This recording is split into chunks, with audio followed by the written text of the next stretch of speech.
Сәлеметсіздер ме? 4-ші сынып білім алушыларына арналған қазақ тілі пәні бойынша дыбыс және әріп тақырыбындағы сабағымызды бастаймыз. 132-ші сабақ.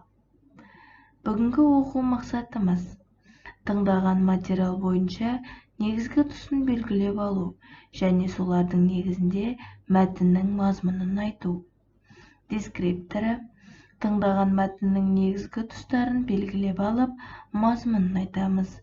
Айтылуы мен жазылуында айырмашылығы бар сөздерді қатесіз жазамыз. Ендеше балалар еске түсірейік. Фонетика дегеніміз дыбыс. Грек сөзінен аударғанда дыбыс деген мағынаны білдіреді. Фонетика тіл дыбыстарын зерттейтін тіл білімінің саласы. Дыбыс және әріп деп, дыбысты біз сөздің ең кішкене бөлігі айтамыз. Дыбысты айтады және естиді. Әріп дегеніміз дыбыстың жазбаша таңбасы. Әріпті жазады және көреді. Әріптердің рет-ретімен тізілген жиынын алфавит, яғни әліпби дейді. Алфавит бұл грек сөзі, әліпби араб сөзі. Қазақ тіліндегі дыбыстар 37 дыбыс бар. Қазақ әліпбиіндегі әріптер 42 әріп бар. Қазақ тіліне тән дыбыстар 9-10 дыбыс бар. Ендеше фонетикалық талдауды еске түсірейік. Дос сөзін фонетикалық талдау жасайық. Дос сөзінде 3 әріп, 3 дыбыс, 2 дауыссыз дыбыс, 1 дауысты дыбыс, 1 буын және бүтеу буын бар. Д дыбысы дауыссыз ұяң, О дыбысы дауысты жуан, еріндік, ашық, С дыбысы дауыссыз қатаң.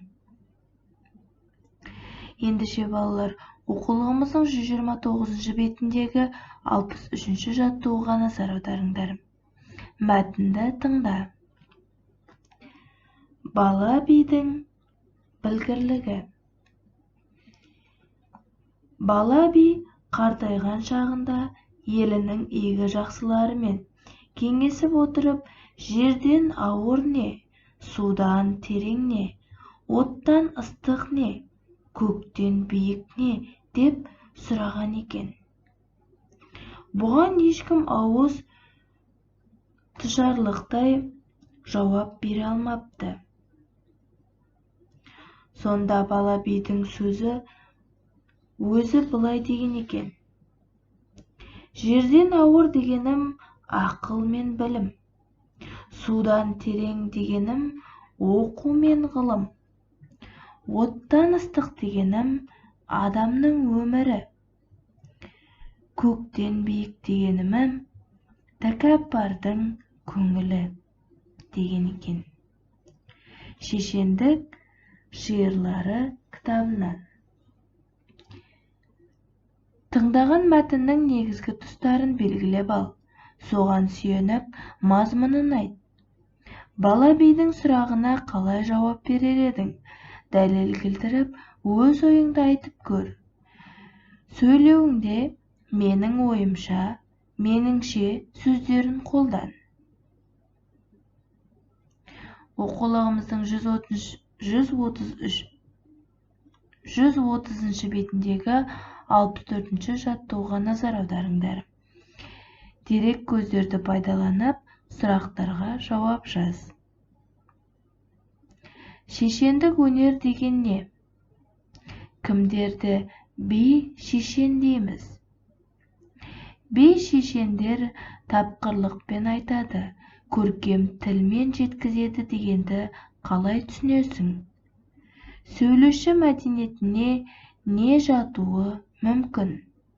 Осы сұрақтарға жауап жазамыз. Ендеше үй тапсырмасы 65-ші жаттығу. Оқулығымыздың 130-ші бетінде. Әр сөзде неше дыбыс, неше әріп бар екенін жаз. мұхит, саяхат, болашақ, сыйлық, ирек, қос аяқ, ою, шие. Осы тапсырмалар бойынша кері байланыс жасаймыз. Ендеше бүгінгі біздің сабағымыз аяқталды. Сау болыңыздар.